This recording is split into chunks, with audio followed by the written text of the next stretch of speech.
Hey, I'm Mark. Glad you're able to make it to class. Today, we're going to go back to the 1980s, looking at another film from the period, trying to capture the zeitgeist of the time. Another film that was recommended to me in the comments of a previous video. Back to 1988, John Carpenter's They Live. Now, I didn't see They Live when it first came out, nor have I seen it since. This will be my first viewing of the film. I know two things about the movie. First of all, that stars one of my favorite WWF wrestlers from the 1980s, Rowdy Roddy Piper, and it was one of the great lines in movie history. I have come here to chew bubblegum and kick ass, and I'm all out of bubblegum. Other than that, nothing. So let's go rogue. On November 4th, 1988, Universal Pictures released the movie They Live. They Live is based on the 1963 short story 8 O'Clock in the Morning by Ray Nelson. The movie was written and directed by John Carpenter, the 1980s master of horror, who had cut his teeth on Stephen King's Christine, The Thing, and the Halloween series. They Live was shot on a relatively small budget of $3 million and made back $13 million. The movie starred Roddy Piper, better known as wrestling great Rowdy Roddy Piper, back in the 80s, the days of the World Wrestling Federation, before they lost a trademark suit to the World Wildlife Fund and was forced to change their name to World Wrestling Entertainment. Hulk Hogan, Macho Man Randy Savage, they all had their shtick. Jake the Snake Roberts would wrap his boa constrictor around his victims. George the Animal Steel would eat the turnbuckles. And Rowdy Roddy Piper would enter the ring in his kilt and play in the bagpipes. Oh, and mullets. Anyway, Rowdy Roddy Piper and his mullet play Nada, an unemployed laborer who's moved to L.A., although the city is never named, to find work. He believes in America, and that if he works hard enough, success will come. Success doesn't come quickly. He works construction, and he lives in a homeless encampment. But a third of the way through the film, he picks up a pair of sunglasses which allow him to see that an alien race has infiltrated society and operates unseen to the general public. And they occupy the highest places in business, in government, police, and the media. The middle 30 minutes is Nada escaping from the alien-controlled LA Police Department, and the last 30 minutes are his efforts to expose and take down the aliens. It was sort of like the NBC miniseries V, which was shot 5 years earlier. Only this version squeezed down to 90 minutes. And the mullets are cooler. But the plot of the story revolves around a society that's been put to sleep by the aliens and is blinded to the actual world around them. Aliens have risen to these high positions in American society, or at least in 1980s Los Angeles. The masses have been numb to their presence. That all changes when Nada puts on his sunglasses that allow him to see the world for what it really is. A billboard advertising computer hardware has a subliminal message, "Obey," behind it. One advertising a Caribbean vacation has the subliminal message, "Marry and reproduce," behind it. The glasses reveal other messages throughout the city. Sleep. Consume. Watch TV. Do not question authority. No independent thought. When Nada sees money being exchanged at a newspaper rack, the bills read, "This is your God." Now, John Carpenter noted that he's a capitalist. He enjoys making money. They Live, though, is a critique of the economic policies of the Reagan presidency of the 80s. Reaganomics is based on supply-side economics. Create as much opportunity as possible for business, and wealth will trickle down to the workers and the consumers. Reductions in personal and business taxes and reductions in regulations cause business to boom and employment to rise.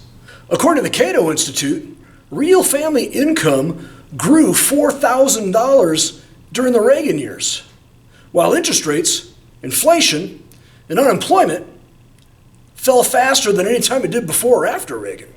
Those at the top became incredibly wealthy, and the money didn't always trickle down to everyone. But most people didn't care. They were held by Reagan's charisma and their ability to buy things that they could not before. Reagan won re-election in 1984 by one of the biggest electoral landslides in American history.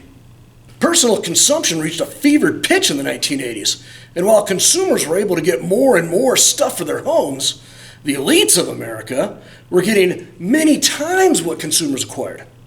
Michael Milken made literally $1 billion trading junk bonds for Drexel Burnham Lambert in the 1980s.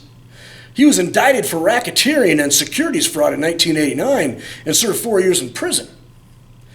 Ivan Boesky amassed millions of dollars trading stocks. He was made to pay a $100 million fine after pleading guilty to insider trading in 1987. He inspired the character Gordon Gekko in the 1980s movie Wall Street. Oh, and there was that New York real estate developer named Donald Trump. The movie was released at the end of Reagan's presidency, 4 days before the 1988 election, which saw George H.W. Bush elected president. He was an even bigger corporatist than Reagan, first being an executive to a West Texas oil company, then representing Houston in the House of Representatives. For the most part, Bush continued the legacy of Reagan.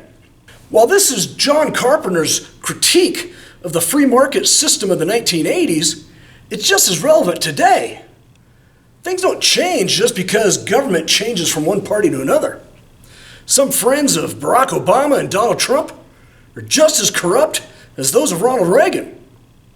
The money grabs that deregulation allowed for in the private sector in the 1980s is now afforded to people in the public sector in the 2000s.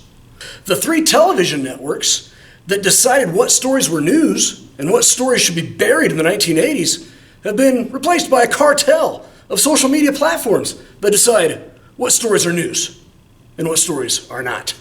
College student, obey. Believe everything that your professors tell you.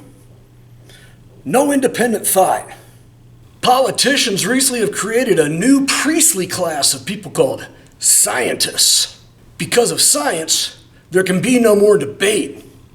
You must yield your personal rights and your personal freedoms to science, which comes from government-chosen scientists. Believe the science. You must give up your personal freedoms and your personal rights to pay for climate change that government-selected scientists say that you were causing. Wildfires in California? Climate change. Not the piling up of underbrush because of mismanagement by California Forest Services. There were 13 hurricanes on the Gulf Coast in 2020. Climate change. Not the cyclical nature of weather. There were 10 hurricanes in 2017, 8 in 2018, and 6 in 2019. There were 10 hurricanes in 1982, 11 in 1992, and 11 in 1994. There was only one named hurricane in 2008, 1 in 2010, 1 in 2012. One bad year? Man-made climate change. Climate change that you caused. Obey. Don't question authority. No independent thought. And Jeffrey Epstein committed suicide. Now with the COVID pandemic, we can make even more connections to the world of they live. Government-selected scientists say that the only way we can beat the pandemic is if we have no social interaction for months on end. Governors tell you that you must lock down during the COVID pandemic. Go to your homes. Sleep. Watch TV. Don't question authority. No independent thought. You lose your job and your small business on Main Street while the executives and stockholders on Wall Street make out like bandits. Your hardware store is non-essential, but Home Depot and Lowe's can stay open. Your small restaurant is non-essential, but you can have McDonald's or Burger King delivered to your home. You can't go shopping at your local mom and pop store, but Jeff Bezos will gladly deliver all your Christmas gifts to your home and add to his own billions. You don't need face-to-face interaction. You have Facebook for that. God bless Mark Zuckerberg, a billionaire many times over. And government-enforced lockdowns are helping him acquire so much more wealth. And now that the presidential election's done, here's $600 to cover your last 9 months of unemployment. Don't question authority. Oh, and now what you post on Facebook and Twitter is subject to fact checkers.